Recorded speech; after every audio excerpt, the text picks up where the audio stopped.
Développeurs, développeuses, salutations. Dans ce rapide tutoriel, nous allons voir le DPI Scaling. Ce système va vous permettre de mettre à l'échelle votre interface utilisateur en fonction de la résolution de votre écran.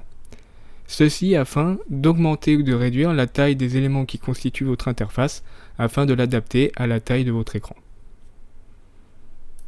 Pour vous montrer comment fonctionne le DPI Scaling sur Unreal, j'ai d'abord créé un widget relativement simple, constitué en fait principalement de boutons avec des encores différents. Ici un overlay placé avec un encore au milieu et qui contient des boutons.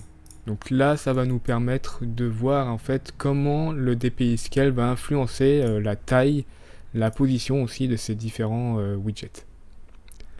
Donc pour modifier les paramètres, il faut aller dans Project Setting, dans la catégorie Engine, User Interface, vous avez ici DPI Scaling, tous les paramètres qu'il vous faut pour modifier le comportement de la mise à l'échelle. Avant de passer en revue les différents paramètres du DPI Scaling, il faut que je vous explique comment fonctionne le système à la base. Donc celui-ci est basé sur une courbe appelée DPI Curve sur laquelle vous allez avoir des clés. Sur ces clés, vous allez avoir deux valeurs résolution scale. Donc le système va récupérer la résolution de votre fenêtre et appliquer en retour un scale sur votre interface utilisateur. Donc ici en 1080p, qui est en règle générale la résolution de base pour designer les interfaces à l'heure actuelle, on va avoir un scale qui va être égal à 1. Si on va sur la valeur la plus petite, 480p, le système va appliquer un scale de 0,44. Et au contraire, sur une valeur très élevée, une résolution de 8640, le système va appliquer un scale de 8.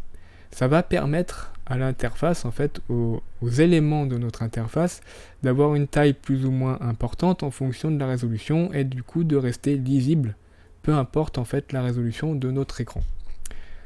Donc si on va voir ça sur UMJ, si je vais dans Monitor 21,5 24 pouces, je vais avoir un canevas ici qui va faire 1920 par 1080 pixels.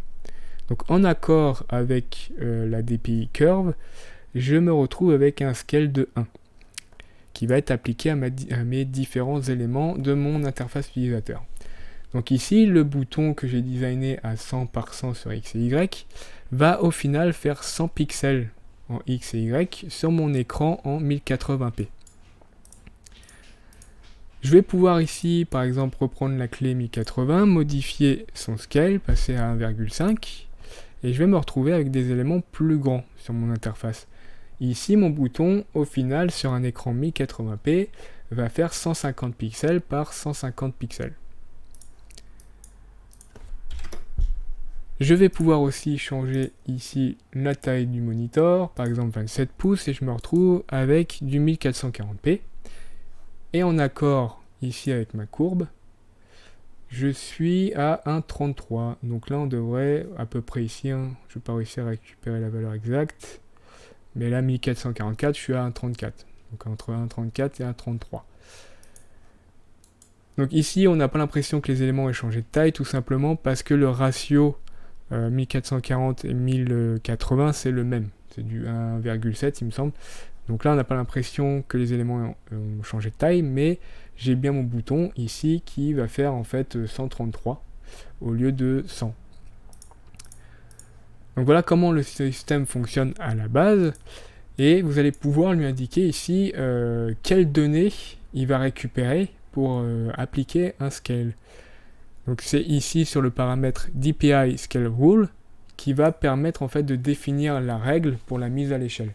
Donc par exemple ici, il va utiliser le côté en fait le plus court de notre fenêtre. Donc ici, hop, je suis en 1920 par 1080 et j'ai donc un DPI Scale de 1 qui s'applique. La hauteur ici de ma fenêtre étant plus courte que ma largeur, si je modifie la hauteur, j'ai bien mon DPI Scale qui change. Au contraire, si je modifie la largeur, mon DPI Scale ne va pas changer. La seule chose qui va changer ici sur mon interface, c'est la position des éléments en accord avec les encores que j'ai définis pour mes éléments. Si ma largeur ici devient plus courte que ma hauteur, j'ai bien mon DPI Scale qui va changer. Donc là, tout simplement, il prend la valeur du côté le plus court. Donc ici on voit bien que c'est la hauteur, le Y, et il va utiliser cette valeur-là pour appliquer notre scale. Donc là si je remets par exemple du 1080, on a bien des scale. Je ne sais pas si je vais réussir à être pile poil sur 1080, voilà. J'ai bien un DPI scale de 1. Du coup là il est reparti à 1079, mais on a vu qu'à 1080 on avait, en accord avec notre courbe ici, un scale de 1. Donc on a la même chose mais avec le côté le plus long. Donc là je vous montre vite fait, mais je pense que vous avez compris. Ici ma largeur est plus importante que ma hauteur, du coup il utilise cette valeur-là. Donc il utilise le 1953. Et du coup ça change le comportement de la mise à l'échelle, puisque 1953, du coup on va se retrouver avec un scale un peu plus important de 1,82 à peu près. On a d'autres paramètres, horizontal, vertical, donc là c'est assez simple à expliquer aussi. Il va tout simplement récupérer l'horizontal de ma fenêtre. Donc ici le vertical n'aura aucun effet sur le scale. Par contre, mon horizontal, si j'arrive à récupérer, va changer le scale de notre interface. Donc on a la même chose avec vertical, du coup je ne vais pas vous le montrer, je pense que vous avez compris. On a un autre paramètre scale to fit, donc celui-là il est un peu différent, il ne va pas utiliser le DPI curve, il va utiliser un autre paramètre, le design screen size, dans scale to fit rule. Donc ici, encore une fois, par défaut, c'est du 1080p. Vous pouvez bien évidemment changer en fait la valeur de base qu'il va utiliser pour le scale. Et pour vous montrer un peu comment ça fonctionne, la Scalebox a un comportement similaire. Donc je vais lui indiquer une taille de base ici. Et si elle est réglée sur Scale to Fit et dans la direction, on va mettre les deux côtés, en fait largeur, hauteur. Si je place mon texte à l'intérieur, il va prendre en fait le maximum de place qu'il peut dans l'espace qui lui est alloué. Du coup, si je modifie la taille de ma Scalebox, donc ça rame un peu, mais du coup le texte en fait va changer son scale en fonction de l'espace qu'il peut prendre. Donc ici, si je modifie simplement la hauteur, il ne peut pas prendre plus de place parce qu'il a une largeur définie. Si je modifie la largeur, il va pouvoir changer son scale. Par contre, si je réduis la hauteur, il va changer son scale parce qu'il ne peut pas prendre plus de place. Enfin, il garde le même ratio. Voilà, c'est comme ça qu'il faut l'expliquer. Et du coup, sur l'interface, en global, ça va être la même chose. En fonction des encores que vous allez placer, ici, mon interface, peu importe quel est le côté le plus petit ou le plus grand, ça ne prend pas ces paramètres-là en compte. Et il va utiliser tout simplement en fait la place maximum qui est disponible pour modifier le scale. Donc voilà comment fonctionne ce paramètre-là. On a enfin Custom. Alors celui-ci, pareil, il ne va pas utiliser ces paramètres-là. On va utiliser le DPI Curve ou le Scale to Fit Rules. Mais il va utiliser en fait nos propres règles. Donc vous allez devoir, alors c'est seulement en C++, du coup ça n'existe pas en Blueprint, créer une classe à partir de DPI Custom Scaling Rules. Donc moi je l'ai fait avant de tourner cette vidéo. Et du coup en fait j'ai créé un truc très très simple. Vous allez devoir dans cette classe override la fonction getDPIScaleBasedOnSize. Donc ici vous avez en input la résolution de votre écran et vous retournez un float.